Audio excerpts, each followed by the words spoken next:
Thank you, Steph, and good afternoon, everyone. Today we'll have 4 notes for you, and we will be done. The President of the General Assembly, His Excellency Mr. Dennis Francis, will undertake an official visit to the state of Qatar from the 9th to the 11th of December. The PJ will take part in the Doha Forum 2023 under the theme Building Shared Futures. President Francis will hold separate bilateral meetings with His Highness Sheikh Tamim bin Hamad Al Thani, Emir of the State of Qatar. The PJ will also be received by His Excellency Sheikh Mohammed bin Abdulrahman bin Jassim Al Thani, the Prime Minister and Minister of Foreign Affairs of the State of Qatar. On Sunday, President Francis will deliver a statement at the opening panel with the Prime Minister of Qatar and heads of state and government. Navigating a new era, revitalizing multilateralism for global changes will be the theme of a lecture by the PGA to students at Qatar University. Whilst in Doha, Mr. Francis will visit the UN House before he returns to New York on Monday morning. The PJ will depart from New York on Friday, which is tomorrow. He is being accompanied by 2 political advisors as well as a communication advisor. And travel costs are being covered by the OPJ's regular budget and by the state of Qatar. And of course, you get updates from us. President Francis is deeply concerned about the political situation in Guinée-Bissau and the latest wave of violence by national forces. Following the dissolution of the country's parliament and reports of threats and intimidation, the PJ is appealing for calm and the resumption of dialogue. Mr. Francis said that all parties have to refrain from the use of force and promote the constitutional order, peace, and stability. And the PJ has presided this morning over the 45th plenary meeting on the reports of the Special Political and Decolonization Committee, 4th Committee, and the 6th Committee. The General Assembly took action on several items of the agenda, including assistance in mine action, effects of atomic radiation, economic and other activities which affect the interests of the peoples of the non-self-governing territories, revitalization of the work of the GA, among other draft resolutions, and more information on our website. And as we speak, the PGA is getting ready to take part in the event to celebrate World Soil Day, which is marked by the UN every 5th of December. President Francis will deliver opening remarks at the invitation of the Permanent Mission of Thailand to the UN. And this year, the theme is Soil and Water, a Source of Life, and aims, of course, to highlight the importance and the relationship between soil and water in achieving sustainable and resilient agri-food systems. Currently, 33% of soils are degraded, and the regenerations of eroded soil can be an arduous process requiring up to 1,000 years to produce a mere 2 to 3 centimeters of replenished earth.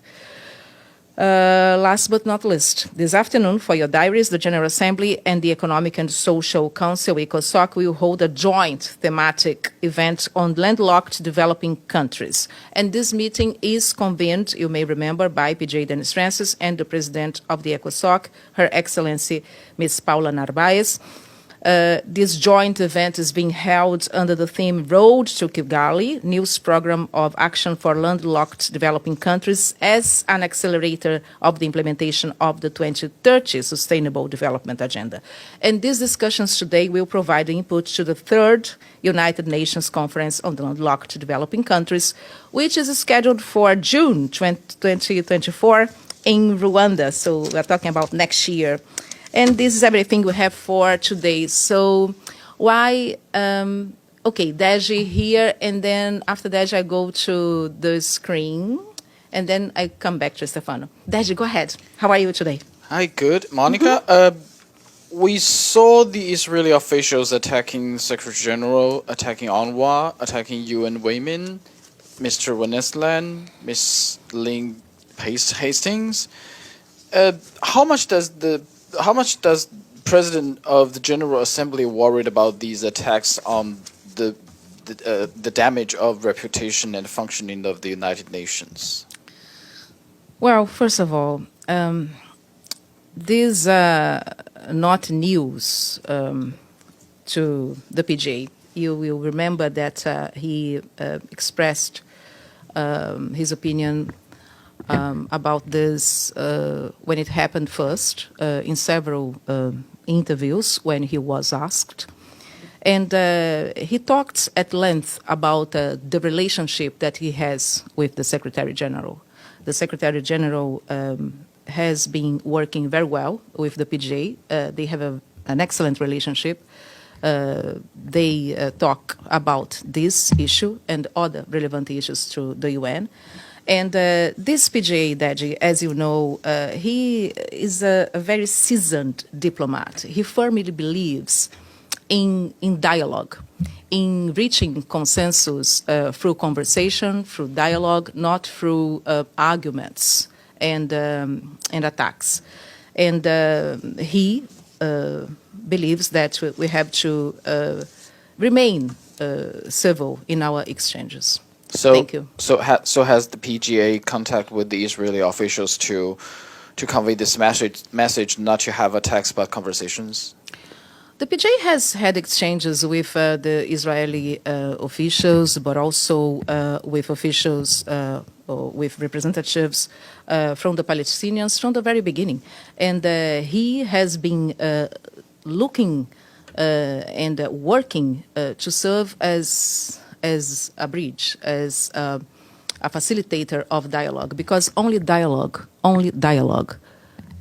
will, and a political outcome, of course, decision, of course, will help out in this situation right now. Not more tension, of course. I go to the screen if somebody is on the screen because I don't want to, I don't see any hands. So, Stefano, you have the mic. Go ahead. Thank you, Monica. We find out that the Secretary General used a power, the Article 99 of the Charter, for the first time. Is anything that the President of the General Assembly, in his last 7 months, few months that he has left, there is any article out there in the Charter that maybe is thinking to use on those crises that there are at the moment at the UN? The President of the General Assembly is very focused on the work of the General Assembly. And the General Assembly has spoken, as we say in English, loud and clear. There is a resolution on this particular issue that needs to be implemented. Member states got together, decided, spoke very clearly on what they consider to be necessary to be implemented right now. And the President remains and stands by that. There is a resolution that needs to be implemented. Yeah. Anything else? If not, I'll say thank you so much. I appreciate you staying. That's our last briefing for this week. I'll see you on Monday. Thanks.